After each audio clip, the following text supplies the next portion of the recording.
My pants, ay, my bitch don't love me no more. Ay, she kick me out, I'm like, bro. Hey guys! Finally, it's so good to see you again.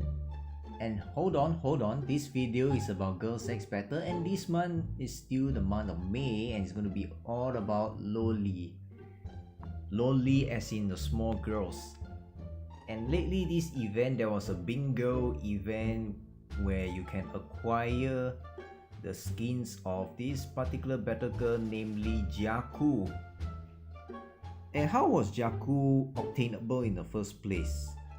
It's very simple. It was in the event of another bingo event. Somehow I was very lucky to get all the pendants from Mystic Capsule. In other words, gacha. And that's how I managed to get 3 star.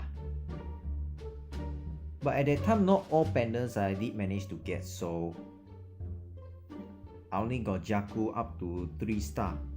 There is another Kraken that has Jyaku 5 star already, much stronger than mine. But here mine is only 3 star, but at least you can get to see some examples of Jyaku.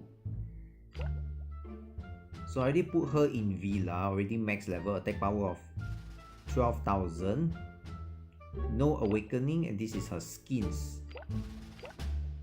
So let's check her non-skin. So her non-skin looks like this.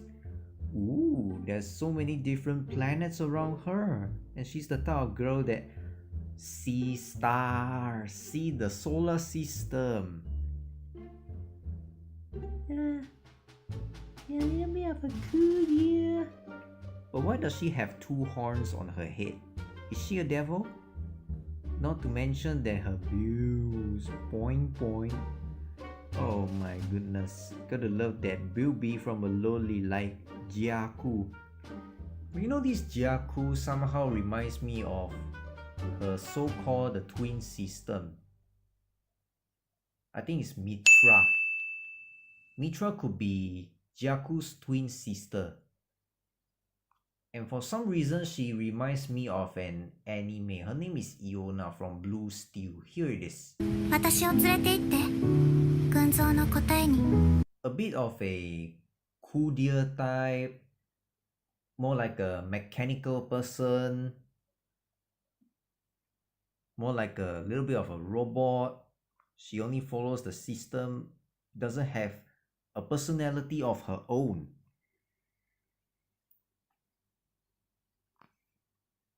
So now this is her skins. Still have 2 horns, like a purple riding hood. Ooh, nice breast. Covered with a very silky, don't know what clothes lah. Nowadays the girls' clothes are very complicated. There.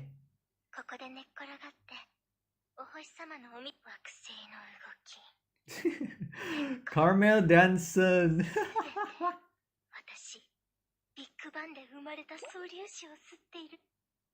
Check her non-skins. Oh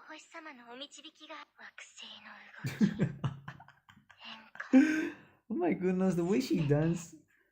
Can go and join Nurse in Tambourine already.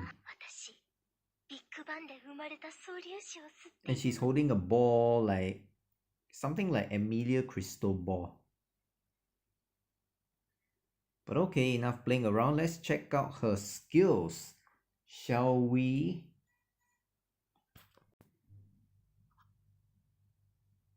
Okay, I'm not so used to just by pressing the skins at the top left hand corner, I'll be going back to the overview of Jyaku. So first of all, this is her stats, more on support. Mid supporter, good at balancing the HP.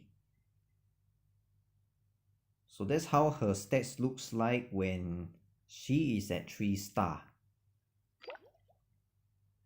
And now, let's take a look at her skills. I understand that her skills are very complicated to understand. So here I am, simplify them for you. So this is the first skill called Life for Life. Okay, blah blah blah.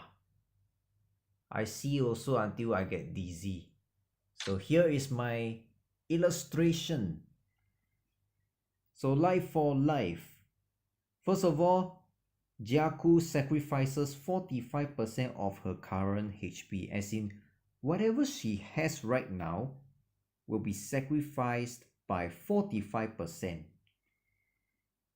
At the same time, she will regenerate 7% of the lost HP. Note, lost HP.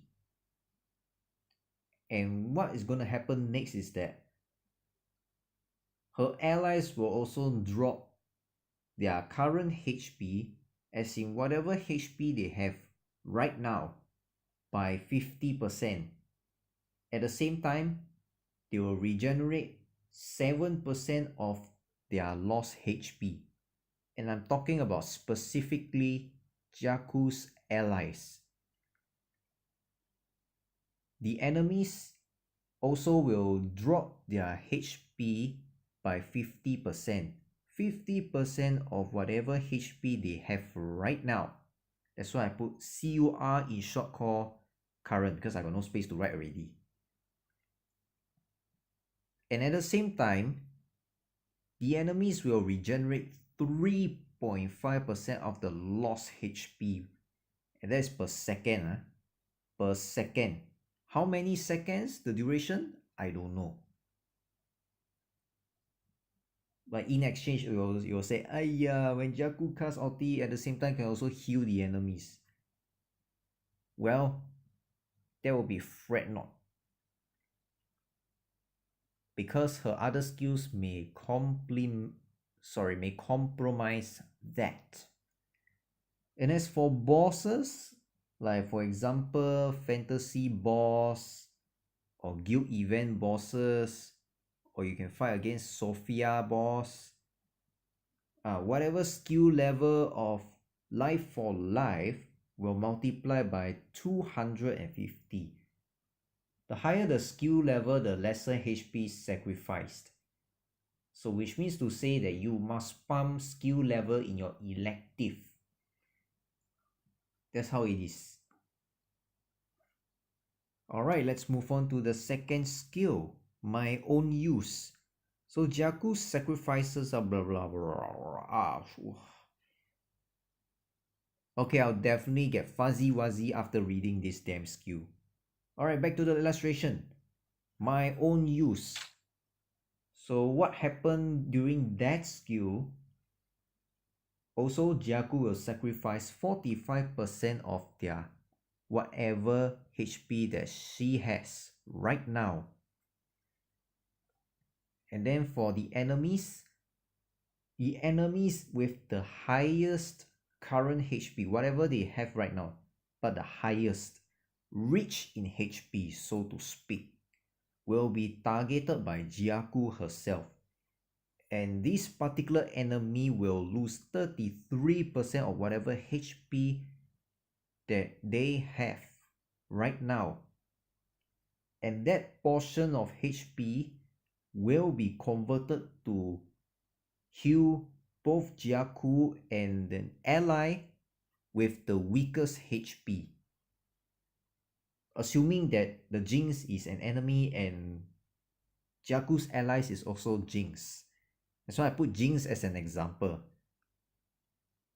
So don't ask me why I put the Jinx. As for bosses, same apply to what I explained on the first skill. No need to repeat. Okay, third skill. Let's go.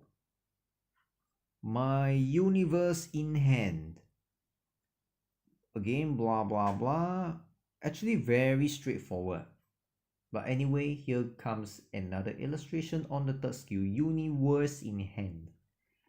Universe. Once again, she will lose 45% of whatever HP that she has. And then she will force the enemy, instead of healing, the enemies will lose HP instead. So this is more like a heal block, and that will last for 6 seconds. Very simple. Higher the level, the less HP sacrificed. Alright, here comes her passive skill, which is her 4th skill. So this will only be activated when Jyaku dies. Sure, let's go to an illustration once again. Post-mortem voice. So what's going to happen is when Jyaku has to die, then her passive will be activated.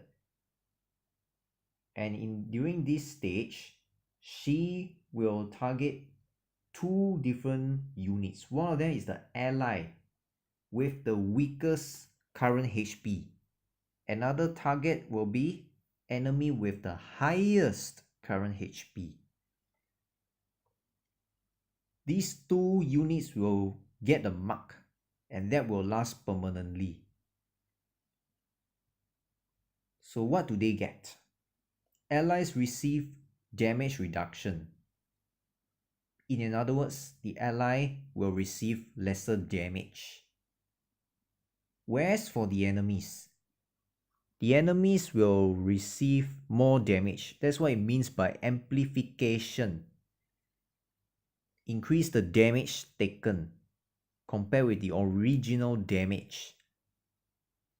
So for boss will receive 1/5, which is 20% of the amplification. So people say that Jyaku could be good in guild event bosses, including fantasy boss. Well, you can use her in these scenarios, however, I find it not so effective. I prefer Boxer to punch the crap out of the boss. And just to let you know that she takes some time to charge her mana to full. I heard that in Taiwan, mana has been converted to SP. So I'm going to use the new term of what they use in Taiwan. Okay. So here comes the sweetest part of this review. This is her skins, Arcane Talent. So when Jyaku uses the skins, the HP she sacrificed to cast skill can be converted into a shield. So this fixes the problem of every time Jyaku HP sacrifice just to cast her skill. So with her skins, she will be able not only to cover her ass, but also to shield all of the allies. And that makes Jyaku a little bit more versatile in PvP. Wow. That is the sweetest part of using Jyaku. But okay. Alright, now that you understand her skills, let's check it out on the field test and see how her skill rotation looks like. Let's go. Okay, let's bring her to chapter 20. Let's say this one. The second part of chapter 20. She is a middle intelligent battle girl. Let's bring one tank. Let's say a tank that doesn't produce shields. Let's bring Aquaris. Let's say Pyra. And I'll bring one Camilla. Let's bring Merlin.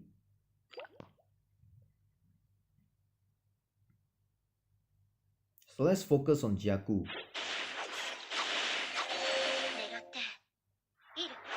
You see, She already give the whole allies some shield already.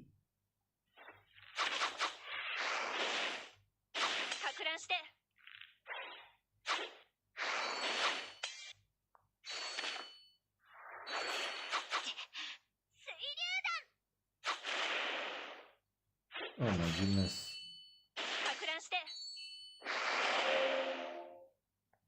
Okay. Jyaku's mana has been fully charged. Wow, Pyra got healed.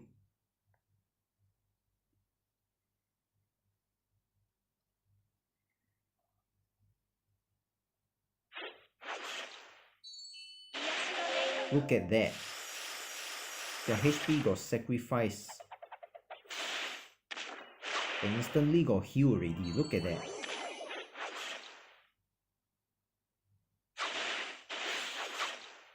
Straight away cut off their HP already, her ulti. It may be deadly.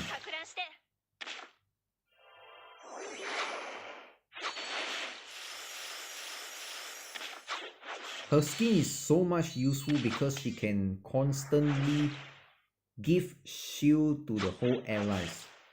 Just like Tula's skins. Tula's skins also can provide shield for the whole ally.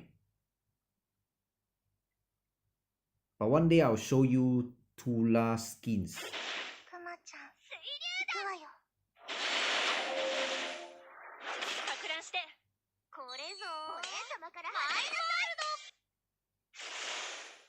Oh.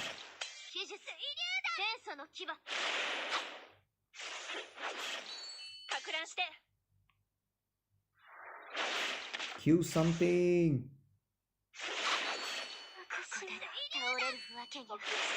No.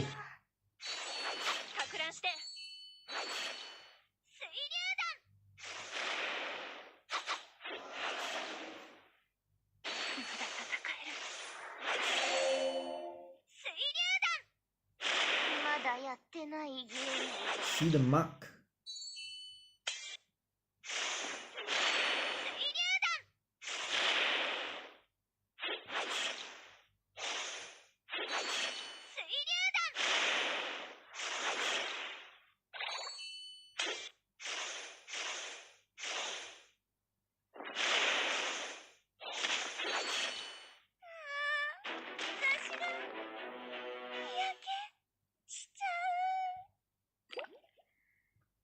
I can't see who is dead, and then the red color one in each avatar of the girls. I can't even see who is dead, who is alive one.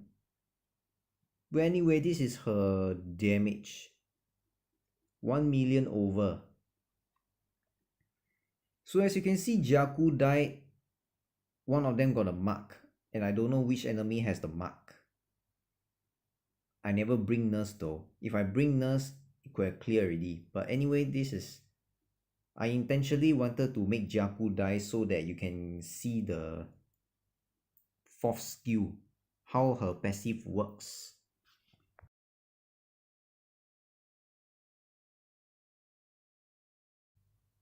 Okay, let's try this tactic. So I'm going to put Revali to mess up their formation. We'll get Holder.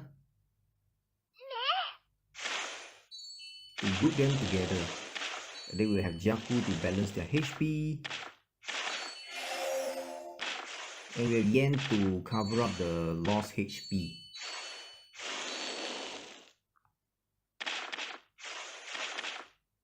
And the damage dealer will be Balder.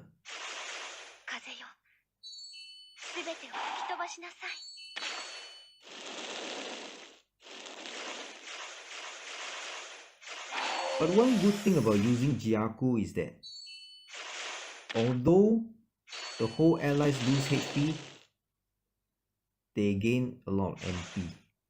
And that's why Yen is able to keep on healing.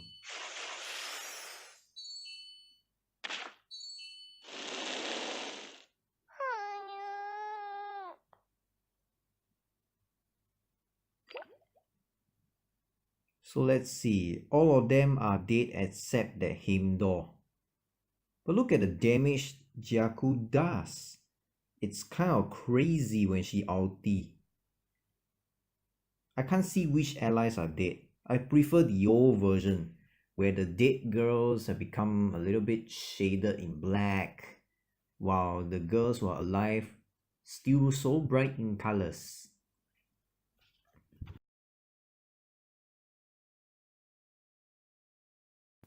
Whoa, that was fun. So as you can see, this Jyaku is actually a middle caster parity intelligent battle girl.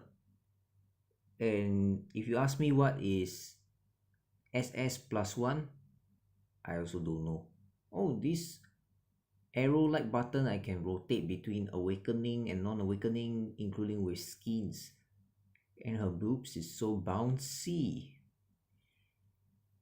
So if you are looking at enemies that has very high HP, very hard to take it down, Jyaku will be the best bet. However, you need to get another battle girl just to complement the lost HP, because the risk of using Jyaku is that when she uses ulti, she might end up killing her own allies. So you have to use maybe another healer such as Nurse, Nan, Yan, or maybe Tula. Tula must have skins. Must have the skins in order to be effective. There is one way to make good use of Jyaku. Whereas for counter wise, almost anything goes. Assassins can easily kill Jyaku, it seems. Or if you are looking at battle girls that does burst damage, for example, Vider, Angel, let's see, Nagia also can do burst damage, or Sapphire, or Diva. Because Jyaku's formation is located almost the same position as Kayla, Tula, and Priestess, she'll most likely get aimed by Diva, another loli with the octopus like. So I hope you guys understand a little bit more on how to make good use of Jyaku and her skills. That's it for this review on Jyaku. I hope you guys like it. If you don't like it, then I'm sorry. That is your problem. Hit the thumbs up if you like it. If you haven't subscribed, subscribe, because I'll be posting more reviews and some troll comms whatsoever, compilations included. I'll see you again in the next video. Bye bye and God bless you.